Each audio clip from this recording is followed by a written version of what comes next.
একটা বৃষ্টি ভেজা সন্ধ্যা, হাতে এক কাপ চায়ের বদলে যদি থাকতো এক বাটি গরম গরম থুকপা, তাও আবার চিকেন দিয়ে, তাহলে না, এই শুধু স্যুপ নয়, এটা একরকম স্বস্তি, একরকম অনুভব।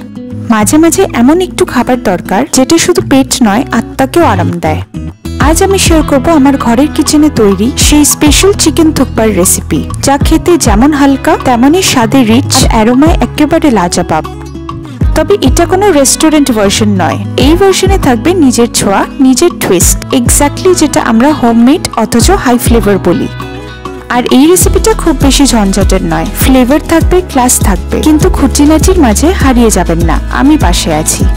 তবে এই থুকপাটা বানানোর জন্য আমাদের একটু বেশি ইনগ্রেডিয়েন্টস লাগবে আর অনেকগুলো স্টেপস আছে, তাই মন দিয়ে ভিডিওটা লাস্ট অবধি দেখতে হবে যাতে কিছু মিস না হয়ে যায়। এখানে সবার প্রথমে আমি কিছু ইনগ্রেডিয়েন্টস গুলো জোগাড় করে নিয়েছি। যেমন এখানে আমি বাঁধাকপি, আদা, ক্যাপসিকাম, টমেটো, পেঁয়াজ, গাজর এগুলোকে ফাইন করে একদম সরু সরু করে কেটে নিয়েছি। তারপরে আমি এখানে জল দিয়ে কিছুক্ষণ ঢাকা দিয়ে রাখলাম গরম হওয়ার জন্য। জলটা উষ্ণ গরম হয়ে যাওয়ার পরে আমরা 1 ছোট চামচ নুন আর সাদা তেল দিয়ে মিশিয়ে নেব।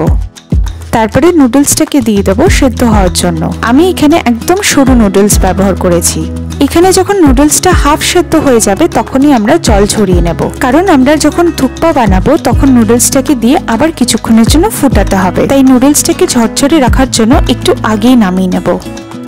নুডলসটা হয়ে গেলে ওই একই পাত্রে আবার অল্প জল দিয়ে 1 ছোট চামচ নুন দিয়ে দেব। তারপরে দেব কুচো করে রাখা রসুন, 2টো দারচিনি, 2টো এলাচ, 2টো লবঙ্গ, 2টো কুচো করা কাঁচা লঙ্কা, তারপর ধুয়ে রাখা চিকেনগুলোকে দিয়ে দেব। তারপর 2 ছোট চামচ সাদা তেল দেব আর দেব সামান্য আদা। এবার কিছুক্ষণ রেখে দেবো আমরা বয়েল হওয়ার জন্য।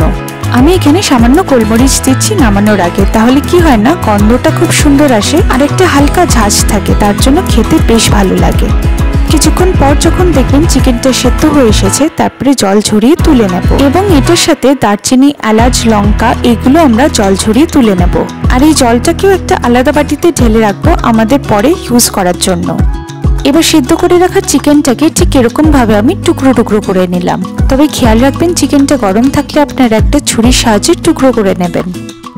এবার আমাদের মেন থুকপা বানানোর পালা। এবার আরেকটি পাত্রে সাদা তেল দিয়ে গরম করে কুচো করে রাখা রসুন আর আদাটাকে দিয়ে একটু ভেজে নেব। তারপরে দিয়ে দেব পেঁয়াজ আর গাজর আর সামান্য নুন দিয়ে একটু ভেজে নেব। কিছুক্ষণ একটু ভাজা হয়ে গেলে তারপরে দিয়ে দেব ক্যাপসিকাম। এবার আরেকটু হালকা ভাজা করে নিয়ে জল দিয়ে দেব, যাতে ভালো করে সবজিগুলো সেদ্ধ হয়ে যায়, তার জন্য 5 মিনিটের মতন ঢাকা দিয়ে রাখবো। যখন সবজিগুলো দেখবেন অনেকটা সেদ্ধ হয়ে এসেছে, তখন কেটে রাখা বাঁধাকপি আর টমেটোটাকে দিয়ে মিশিয়ে নেব।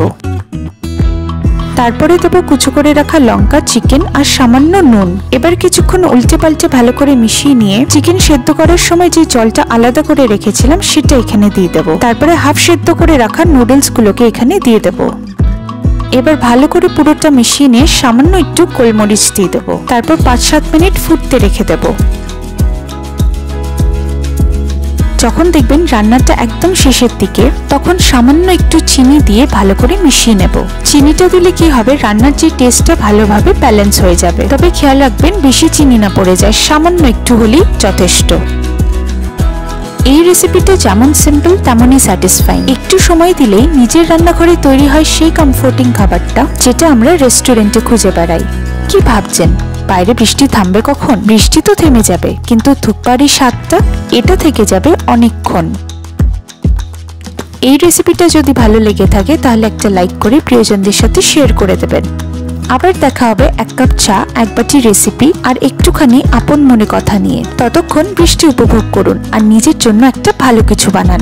ভালো থাকবেন, সুস্থ থাকবেন।